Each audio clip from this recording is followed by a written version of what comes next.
Halo Sobat Bola Bocor, apa kabar semuanya? Semoga sehat-sehat selalu. Ya, Persikabo adalah lawan berikut yang akan dihadapi oleh PSM Makassar, teman-teman.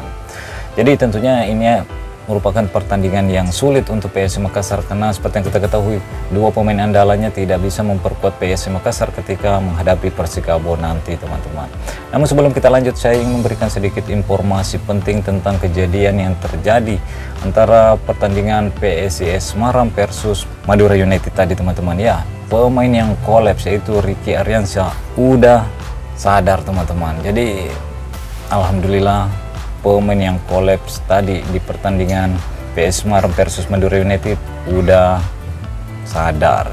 Oke, kita lanjut.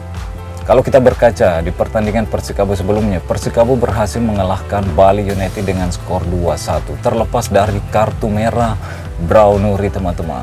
Tapi Persikabo emang lebih unggul di lini tengah dibanding Bali United. Jadi itu salah satu keunggulan dari Persikabo, teman-teman, menjelang menghadapi PSM Makassar. Kalau kita berkaca di pertandingan melawan Bali United, Persikabo lebih unggul dibanding lini tengah dari Bali United. Jadi tentunya ketika nanti PSM Makassar melawan Persikabo, itu juga harus menjadi perhatian khusus, yaitu lini tengah di area William Pluing, Arpan atau Ananda Rehan yang akan maju di tengah, teman-teman.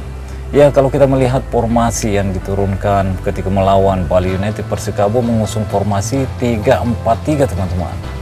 Dia menggunakan 3 back juga. Sementara kalau kita melihat formasi yang sering digunakan Bernardo Tavares, yaitu 3-5-2.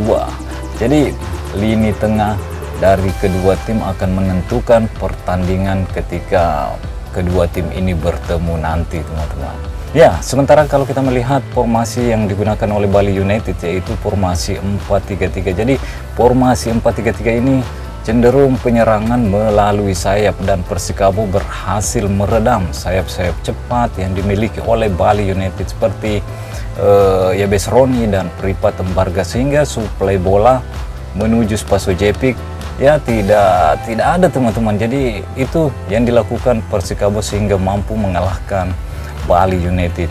Lini tengah yang kuat dan Persikabo berhasil meredam sayap-sayap cepat dari Bali United.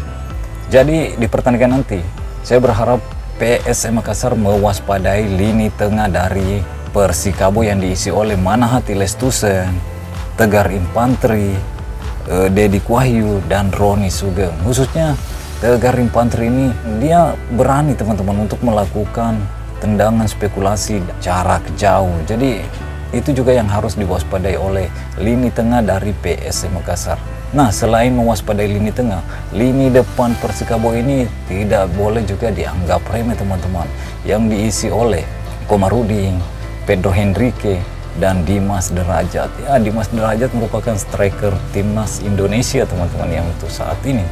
Jadi PSM harus mewaspadai lini depan yang diisi ketiga orang ini. Apalagi kalau kita melihat PSM Makassar tidak bisa menggunakan Yoram Fernandes dan Erwin Gutawa.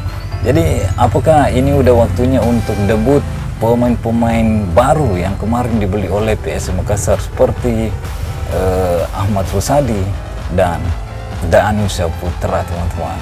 Karena kalau kita melihat pernyataan-pernyataannya di media, kedua pemain ini udah sangat siap dan menunggu debutnya bersama PSM Makassar. Jadi siapapun yang diturunkan oleh pelatih Bernardo Tavares untuk mengisi posisi dari Yoram Fernandes dan Erwin Gutawa nanti, saya harap pemain-pemain yang diturunkan ini menjalankan tugasnya dengan baik.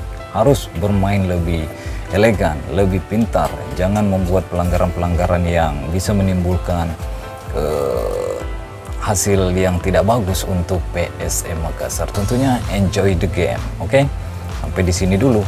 Stay healthy, no baper-baper. Bye-bye.